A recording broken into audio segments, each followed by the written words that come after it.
Welcome to Banking on KC. I'm your host, Kelly Scanlon. Thank you for joining us. With us on this episode is Sheron Smith, a local Kansas City artist whose work depicts local cityscapes, historic jazz venues, and abstract pieces. Her works are on display in the lobby of Country Club Bank's headquarters at 1 Ward Parkway during the next few months. They'll be featuring her abstracts this time. You've also been featured your cityscapes earlier, haven't they? Yes, that's correct. Your artwork, as I said, it really captures Kansas City's rich jazz history. What initially drew you to that particular theme, and how has it influenced your artistic direction over the years? What initially drew me to the historic jazz clubs was when I discovered some old black and white photos of various jazz clubs, just a few. And I noticed the names. The names were intriguing. The facades were all different. And the names are really intriguing, like the House of Swing, the Hey Hey Club. Yeah. The names are really kind of cute. You know, like one of my favorites is the Wiggle In, I-N-N, Wiggle In. I love it, yeah. Yeah, so anyway, I love those. And I started to look for them, collect them, and I made a whole collection of historic jazz clubs. Is there a particular time period that these clubs represented? Was it at the heart of the jazz? Yeah. Yes, definitely. The Prohibition period is when they really took off. And there were, close to 100 here in the Kansas City area. And they were on 12th Street, Midtown, the 18th and Vine area.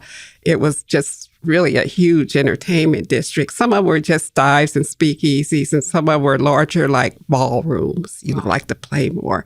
So on my search for these club photos, which are few and far between, actually, I don't think they were a popular thing to photograph in that era. But whenever I come across one, I add it to my collection, which I paint on a dark background with really bright paint that kind of emulates neon. And so, there's a permanent collection of my jazz club prints at Waldo's Pizza. They have a side they call the tap room.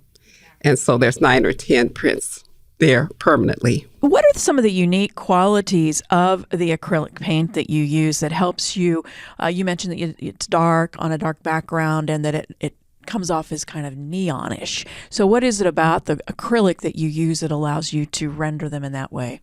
Well, the acrylic, any paint, it's the colors. You can use contrast to make them pop, but the acrylic is unique in its versatility. It can be very thick or it can be watercolor thin, and it accepts mixed media. So does that give it a dimensionality? Yes. It's easy to create texture with, and you can add different acrylic mediums to assist in that.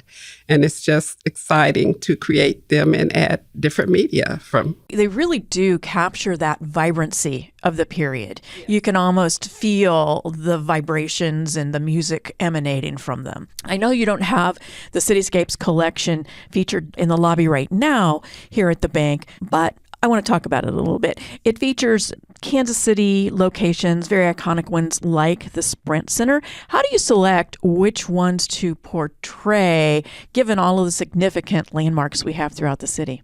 Well, there's so many, and I think I've painted most of the ones that really move me more than once from different angles. Scenes, like, for example, the Power and Light District. There's a night scene I painted of that.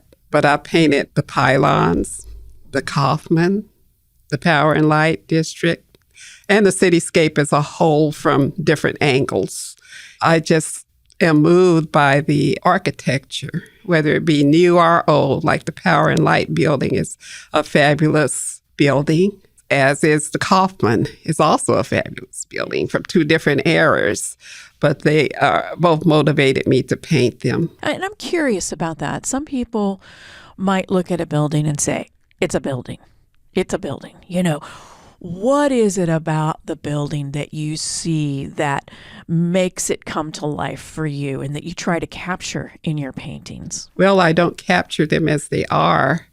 I take liberty with the colors and I have a lot of fun with that. For example, the Power and Light District has a purple sky with some pink undertones, and so I have a lot of fun and take a lot of liberty with colors. So that's what kind of makes my paintings a little different there. I don't paint them exactly as they are with all the grays and browns and so forth. Let's talk again about the Jazz Icon series, where you bring to life these nightclubs, historic performers.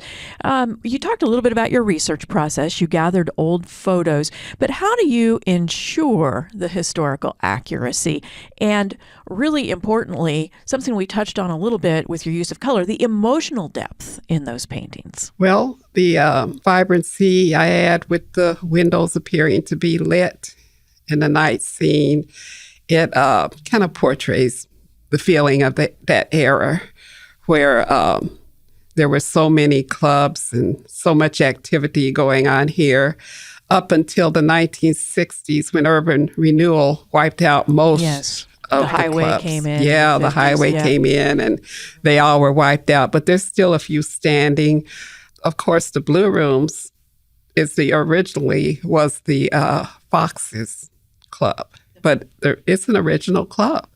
And the Mardi Gras still stands. It's an original club. And there's a few other buildings that no longer have the neon sign on them anymore, but there's just a few that still exist, but you wouldn't know they're clubs. Excuse me. The Blue Room obviously has had lots of greats. One of my favorite people to listen to there, and she's now gone, was Ida Macbeth. I loved to go down and watch her perform. The Drum Room, it was a club that existed. That's one of the clubs. Yeah, now there are inside pictures of the Drum Room. I can't find an outside picture to paint. And I want to turn now to your third category and the ones that are on display downstairs, and that is your abstracts. What inspires your abstracts? What are you trying to capture there? Well, that's where the versatility of the acrylic paint comes in. Adding elements to it, doing knife work, adjusting the colors and finishes. It can look like oil, or it can look very flat. It can be as thick as a heavy paste, or it can be as light as watercolor. There's so much you can do. I can do anything I imagine with abstracts. What's your process like when you sit down in front of a blank canvas? Do you just let what you're feeling at the moment start to come through on that canvas, or do you have a plan in place already? Usually I may have a vague plan, but I start with texture. I start with maybe a plain white medium, or a medium with tint, heavy texture, knife work. I create a texture with sponge work or whatever I'm feeling at the time. You know, I try different techniques, and the texture comes first, usually, on the abstracts. And then I add more color, or I add some mixed media elements, and I keep working with it until I like it, until I know I'm finished and I'm pleased with it. What do people who purchase your pieces or that see your pieces on display say to you? What kind of feedback do you get? How does it move people? Well, the abstracts, everyone is not an abstract person. Mm-hmm. Most people who live in Kansas City are Kansas Cityscapes people. You know, I get a lot of positive feedback about the Kansas City paintings. The abstracts, if a person's into abstracts, they love abstract. They usually comment on the textures and the elements that I include in the paintings. Yeah. Yes, I used to do tent shows. Little kids used to want to touch my paintings, which I allowed because they're tough. That's one thing about abstract paint, it's very tough. So I allowed touching. What a great way to introduce children to art. Right. To be able to touch it, feel it. It's not something that's like, scary. Right. How did you get into art? Did you start as a young person knowing that this was going to be your calling, or was it something else that propelled you into this direction? Well, I always liked to draw. I always liked to paint. I always liked any artistic endeavor since I was a child. And my father used to bring home his shirts. I'd get the cardboard, from the cleaners. I'd get the cardboards out of them, and I'd create a lot of art with them. Sometimes I'd create 3D things. And even today, I do 3D mixed media work. Mm-hmm. So always I've been involved in art. I loved it at school. And then in adulthood, I had to make a living. And I do enjoy the education field. So I became a teacher, and I taught language arts. And so I taught that for a number of years, and I was able to incorporate the arts into it, as culminating projects most of the time. Mm-hmm. Children are able to express themselves that way as well as vocally, and they can express themselves vocally about the art, So there's just oodles of ways to include art into teaching, to make it meaningful. I had my summers. I took classes. I always kept some art project going on the side. You get very busy being a mother and earning a living, but still I always made some time for art. Once I retired, I went into it full time, and it became more serious. How do you balance that intersection of business and creative expression? You, even in retirement, you still have to make a living, so you can't just do whatever, just sit and paint all day. I mean, you can, but you also have to be aware of the business side of it, and the ins and outs of running an art business. How do you do that? I mean, I know that you sell originals, also prints. So how do you balance all that, the creative side with the business side, with what exactly to sell? How do you figure all that out? It requires serious time management. It takes time to create a website unless you can pay someone to do it, but I built my own. It takes time to stock a shop online and all that. It just takes so much time. And then if you go into a retail venue where you're selling prints, I do print my own prints and package them. So your own distribution and delivery system too. Yes, I do it all myself. But I just need to manage my time so that I have plenty of time for what I love to do most, which is create art. Exactly. Yes, but it's a good thing to get it out there and to get the appreciative feedback from people and be invited by Country Club Bank to show, all of that's very rewarding. And I just enjoy everything about it. Given that you enjoy everything about it, can you point to any particular thing throughout your career when you were doing it as a hobby or now doing it full time that has really been the highlight in your career as an artist? Well, I've had a few highlights. One was when Art in the Loop chose my painting. It's called Together We Rise for the big board at 13th and Grand. And it was up for a little over 2 years. And it was a part of the Kansas City community. I got a lot of comments and feedback on it. And that was a highlight. Kansas City provides so many opportunities for artists. It's very welcoming. And there's many organizations that provide opportunities for artists. One event is the Parade of Hearts. Yes. I was accepted into that twice, so that's another highlight there. The first one I did was had a Kaufman theme with a conductor and instruments. Okay. And the Kaufman kind of fit into the upper part of the heart. It has two humps in it, and the heart has 2 humps at the top. So it all fit in, and it was located in the West Bottoms.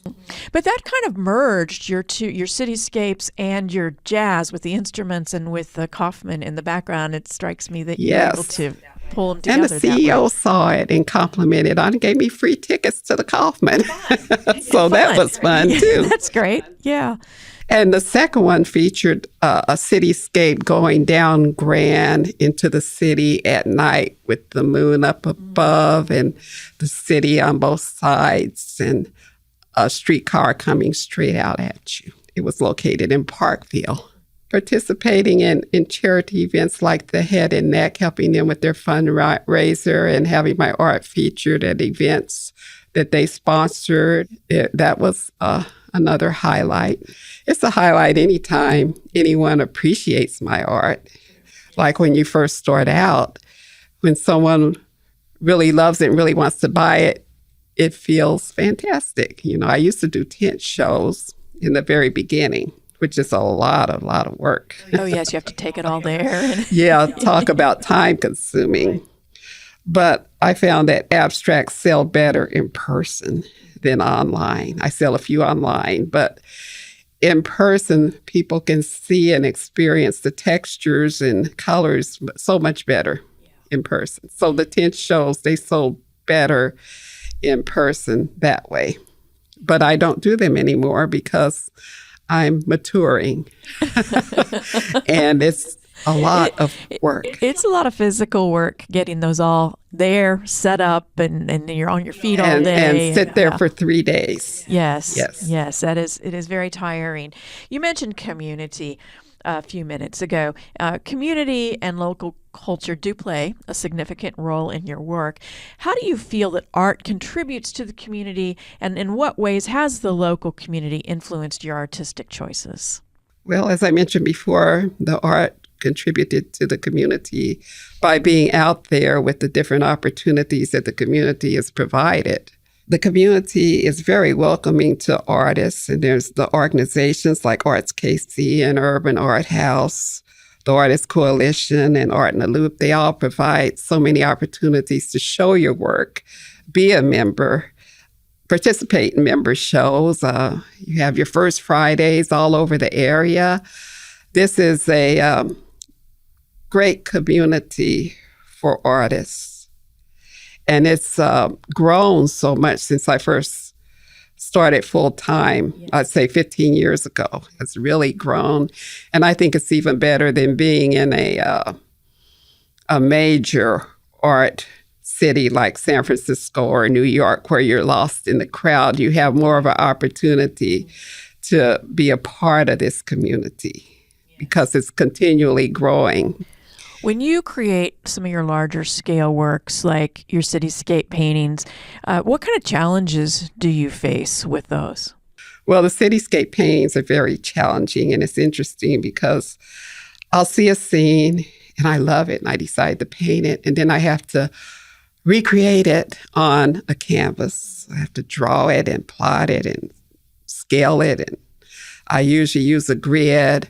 And it takes months sometimes, you know, but I don't work on it every day. I go to the, you know, I'm a multi-person. I go to the abstracts. I might even work on a mixed media sculpture type piece, but I come back to it and I work on it. It can be stressful.